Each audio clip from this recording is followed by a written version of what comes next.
Halo teman-teman, kita mau membuat sebuah kreativitas yang dinamakan buku berbicara. Mari kita buat bukunya bersama-sama. Pertama, lipat kertas menjadi 2. Ini. Kemudian, alat peraga ini tergantung dengan sebuah cerita yang akan kita sampaikan. Contohnya, ketika kita mau membuat hewan, misalnya ayam atau itik, kita akan memotongnya di bagian tengah. Jika kita membutuhkan tempat yang lebih luas, misalnya kita mau membuat paus atau ikan besar yang lainnya, kita bisa memotongnya di bagian bawah.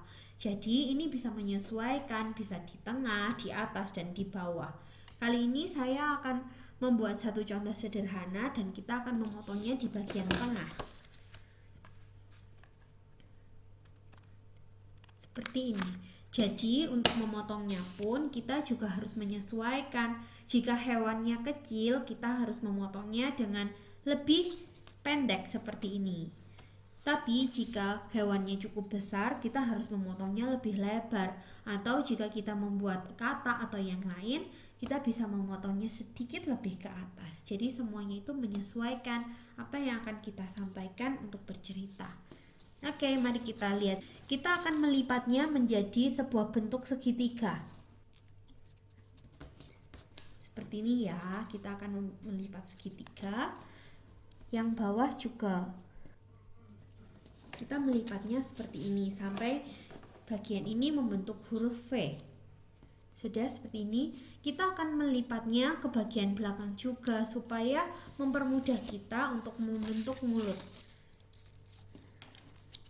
Dan pastikan ini meninggalkan bekas. Sudah seperti ini, sudah melipat ke depan dan ke belakang, maka bekasnya akan terlihat lebih tajam. Kemudian cara yang terakhir, kita bisa mendorong bagian yang dilipat tadi ke bagian dalam. Dilipat seperti ini, didorong ke dalam. Sudah seperti ini dan sudah terlihat jelas bekasnya, maka akan menghasilkan seperti ini. Pang pang pang pang pang pang. Mulut sudah mulai terbentuk. Dan kalau mulut sudah terbentuk, kita bisa menggambarnya sesuai karakter yang kita inginkan. Yang pertama, buku tentang katak yang bernyanyi. Seperti ini. Jadi, ketika digerakkan, kataknya bisa bernyanyi. Di sini kita membutuhkan tempat yang lebih lebar. Jadi, mulut yang harus lebih lebar. Jadi, kita harus mengguntingnya dengan ukuran yang lebih panjang. Jadi, dia akan masuk ke dalam seperti ini. Pang pang pang pang pang. Yang kedua adalah bebek. Bebek yang sedang berbicara ini dia membutuhkan mulut yang lebih kecil karena ukurannya juga lebih kecil.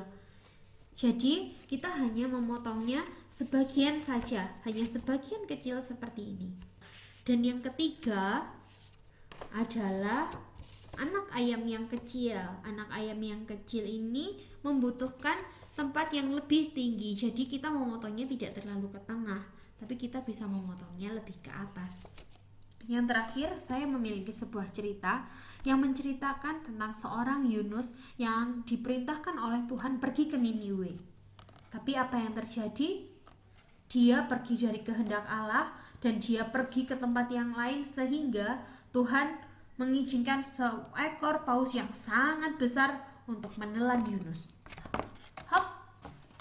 Di dalam perut ikan, Yunus berdoa dan dia mengerti bagaimana kehendak Tuhan. Kemudian dengan perintah Tuhan, paus memuntahkan Yunus di dekat kota Niniwe. Hop! Kemudian Yunus pergi ke Niniwe untuk memberitakan firman Tuhan.